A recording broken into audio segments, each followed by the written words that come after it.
అండి అందరూ ఎలా ఉన్నారు ఫ్రెండ్స్? మేమైతే బాగున్నాము. అయితే ఈ వీడియో మా పెళ్లి రోజు అప్పటిదండి. ఆ రోజు నెక్స్ట్ వీడియోలో చెప్తాను ఎక్కడికి వెళ్తున్నాను అని చెప్పాను కదా, అప్పటిదనమాట. ఆ రోజు మేము చీర్యాలలోని శ్రీ లక్ష్మీ నరసింహస్వామి టెంపుల్కి అయితే వెళ్ళామండి. మేము ఫస్ట్ టైం వెళ్ళాము అక్కడికి. అయితే చాలా బాగుందండి గుడి అయితే. దర్శనం కూడా చాలా అంటే చాలా బాగా జరిగింది. అసలు మనసంతా ఎంత ప్రశాంతంగా అనిపించిందో ఆ రోజు అయితే. ఇంకా ఆ రోజు మేము అంటే అప్పుడు కార్తీక మాసం ఎండింగ్ అనమాట.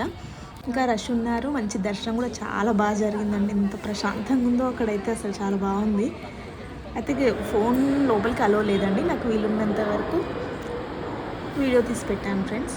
అయితే ఇక్కడ మండపంలో అనమాట, బయట గర్భగుడి పక్కన ఉంటుంది కదా, అట్లా మండపంలో అందరూ దేవతా విగ్రహాలు ఎంత బాగున్నాయో. ఇంకా శివయ్య విగ్రహం అన్నీ చాలా అంటే చాలా బాగున్నాయి.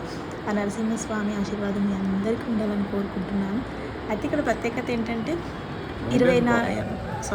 21 ప్రదక్షిణ, 41 ప్రదక్షిణ అట్లా చేస్తే చాలా మంచిదంట ఫ్రెండ్స్. ఏదైనా కోరుకొని అట్లా ప్రదక్షిణలు చేస్తే చాలా మంచిదంట. నేనైతే సరిగ్గా దర్శనం అయిపోయింది కదా అని 21 ప్రదక్షిణలు అయితే చేశాను. అప్పటి వరకే అంటే మధ్యాహ్నం కొంచెం ఇట్లా బంద్ చేస్తారు కదా కొంచెం సేపు టెంపుల్. అప్పటికి 21 ప్రదక్షిణలు కంప్లీట్ అయినాయి.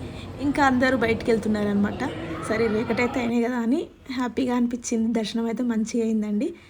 సో ఫ్రెండ్స్, అంతే అండి ఈ వీడియో కనుక మీకు నచ్చినట్టయితే like, share and subscribe. Bye.